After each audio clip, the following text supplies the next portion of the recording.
masuk? Nihil. Oke, masuk semua ya. Ya.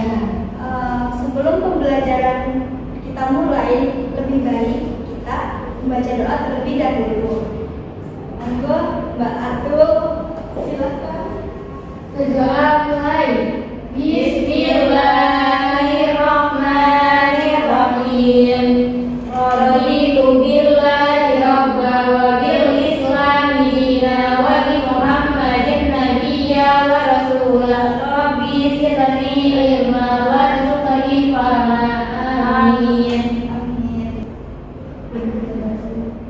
Tujuan pembelajaran hari ini yaitu peserta didik dapat menjelaskan kematian jinayah, pembunuhan, dan penganiayaan dengan benar.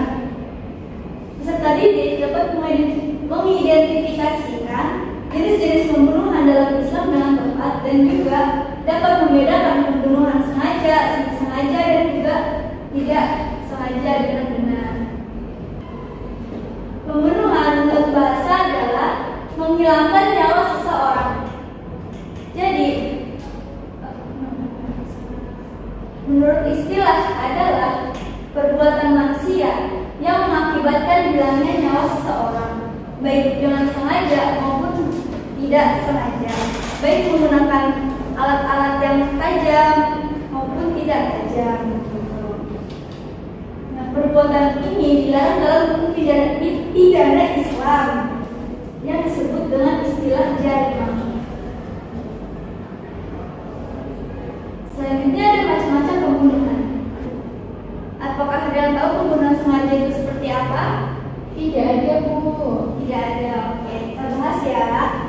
Pembunuhan sengaja itu pembunuhan yang telah direncanakan oleh seseorang sehingga menyebabkan kematian, baik menggunakan alat-alat yang tajam maupun alat-alat yang tidak tajam. Gitu.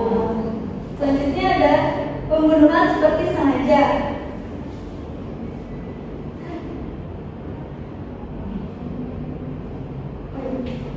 Pembunuhan seperti sengaja yaitu menghilangkan nyawa seseorang dengan tanpa adanya niat. Gitu. Jadi ketika seseorang tidak sengaja membunuh, misalnya nih ada orang membunuh manusia, gitu, tetapi dia tidak sengaja dengan tidak adanya niat di dalamnya, itu merupakan pembunuhan tidak sengaja. Seperti sengaja, pembunuhan seperti sengaja. Selanjutnya ada pembunuhan karena kesalahan. Contohnya gimana sih? Ada yang tahu? Tidak tahu, Bu. Tidak tahu. Oke. Pembunuhan karena kesalahan yaitu ketika kita berada di hutan, terus kita ingin memburu rusa, tetapi yang kita panah itu justru bukan rusanya, melainkan teman atau orang lain. Itu merupakan pembunuhan karena kesalahan, tidak sengaja, sangat tidak sengaja. Apakah ada hukumannya? Tentu ada. Tentu ada hukumannya. Hukuman untuk pembunuhan sengaja yaitu kisos.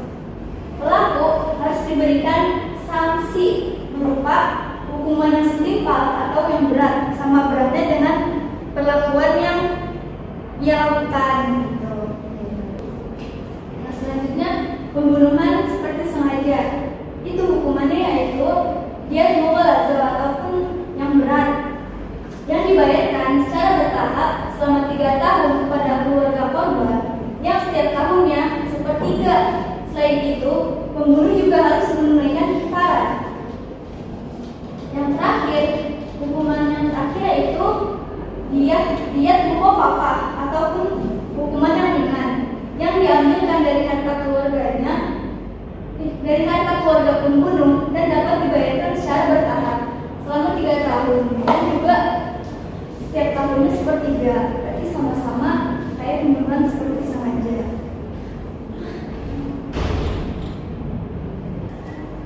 Jadi motivasi untuk motivasi yang dapat kita ambil dari pembelajaran hari ini yaitu orang yang kuat bukanlah yang mampu mengalahkan orang lain, tetapi orang yang mampu mengendalikan dirinya ketika marah.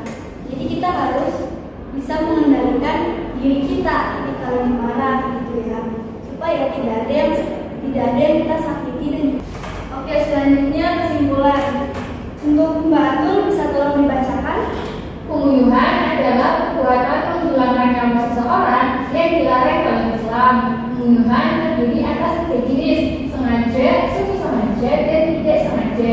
Setiap jenis pembunuhan memiliki hukuman yang berbeda, yaitu qisas, diyat, dan kafarat.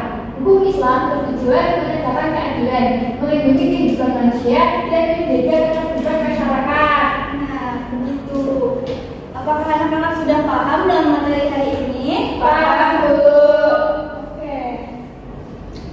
Cukup sekian dari Ibu ya. Cukup sekian dari Ibu. Sebelum kita tutup pembelajaran